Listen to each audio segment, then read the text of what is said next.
old and you kind of know what an adjunct is, but maybe a couple of stories would be good. I can tell you what it's like to be an adjunct personally, and I know some adjuncts are out there. Please raise your hands. So why not have a couple of you come up and say in 30 seconds what it means to be an adjunct? How about a volunteer? I'll tell you what it's like to be an adjunct. I, if I was an adjunct for the rest of my career, would be buried with my student loan. That means I'm not going to pay it off, and I'm just going to take it to the grave. I was talking to one of my colleagues. Yes? Okay. I was talking to.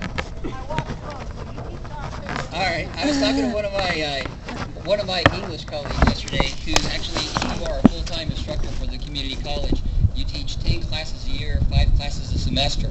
That's a full load. Now, that's a lot of teaching. That's a lot of work. There's a 40-hour-a-week pay scale, but no teacher works 40 hours a week, 50, 60, 70 hours a week.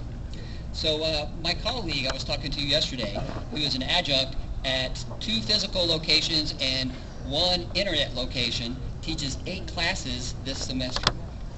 And she still brings in, after teaching 8 classes for 2 semesters, half of what she would make as a full-timer. So that's a story.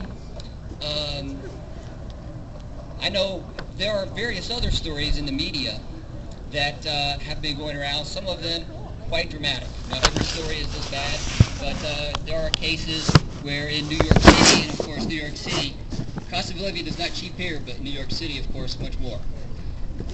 In New York City, there are homeless adjuncts because people are living in their cars, driving in their cars from location to location, and can't afford to live anywhere else. Even if you can't afford an apartment and you're teaching at 2-3 places out here, you spend most of your time in your car anyway. I mean, leave this campus at 3 o'clock in the afternoon and head towards Southwestern College where you teach your next class. It takes you a long time to get there and you feel like you're living in your car, even if you actually have a place to crash at the end of the day. So that's a little bit of a few personal stories, a little bit of a insight into what it is to be an adjunct. Some more of you step up and have a word, and if you're a student and you'd like to say something about your favorite adjunct teacher, please step up. So, cool. People are stepping up. Hi there. I've been here for 33 years. Wow.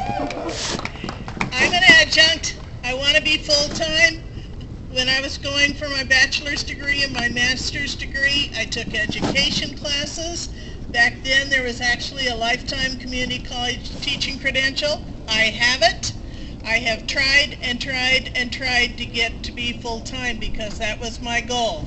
I also have 30 years experience in industry.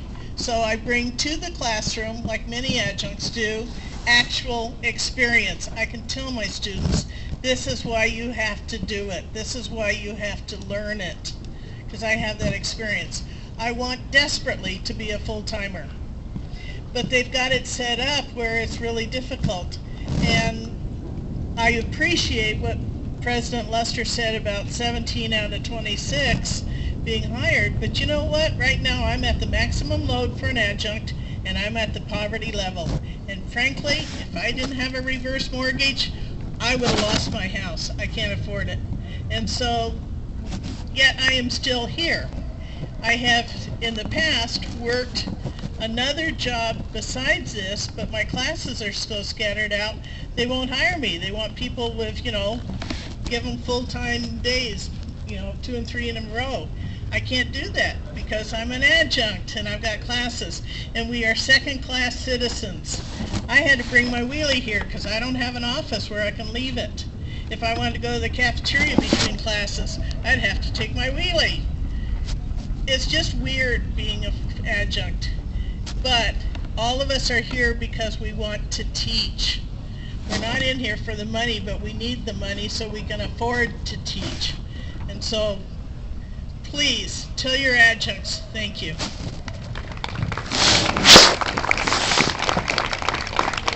All right, thanks a lot. My name is Keith Cox, and I don't know, I see some of my students out there.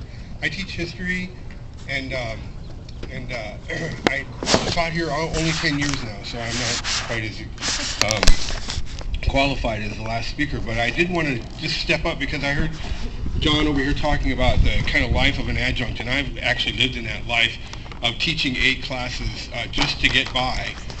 And I remember one semester, actually, I taught an early morning class at Cal State San Marcos, and then I taught a midday class at UC Riverside, and then I taught an afternoon class at CSU San Bernardino, and then I taught a night class at Cal State Long Beach, and then I went home, and I did that 3 times a week, right? And I barely made enough money just to actually pay for the gas. And the reason why I teach isn't because I can't do anything else. I was an engineer before I became a history professor. As I tell you guys, I went mad and decided I'd rather teach history than make money. But we do it because we love it, you know. And I just think that the whole issue of being able to get a living wage so that we can do what we love to do is what it would be of a great benefit to you guys as students. When I don't teach 8 classes anymore, I can't stand it. I'm too old for it. But when I did teach 8 classes, I didn't teach very well. I teach much better now. And if I had a little bit more money, it'd make it a lot easier to get by. And that's kind of my deal. Thank you, Keith.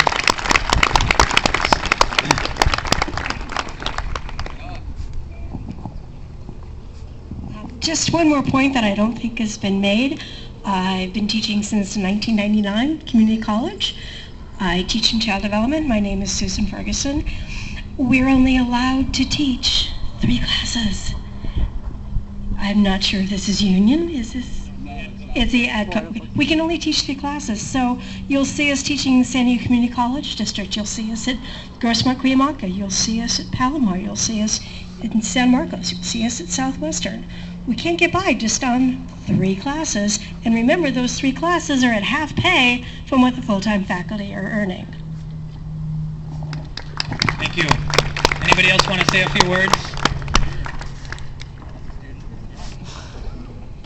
All right, my name is Mario Romero, and I'm a student here. I think what a lot of these professors already said, we can feel it as students. It reverberates down how much workload they have, and we know this. We can see our professors struggling with these bags now. What I don't purport to have any of the answers, but we since we know their struggle, the dialogue at this campus doesn't seem to be as divisive as all the other campuses. We have an administration that supports our adjuncts. So what I'm appealing to is the students.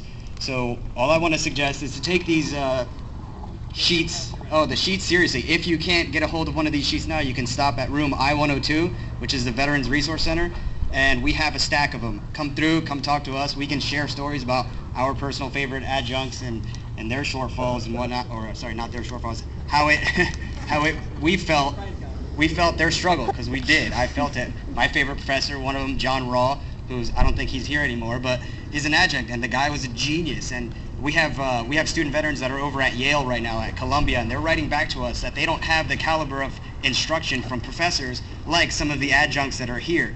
And the way that they're kind of treated and looked at, it really shouldn't be that way. So I'm calling on another student. Somebody else, a student. There you go, perfect, thank you.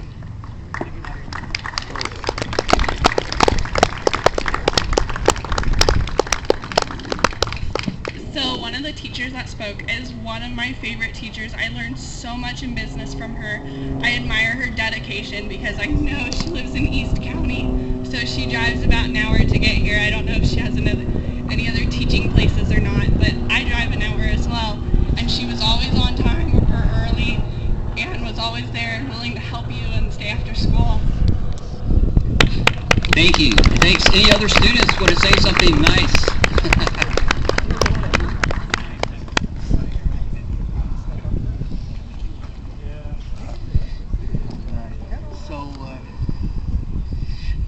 All right, I'm glad we're all here today, and yeah,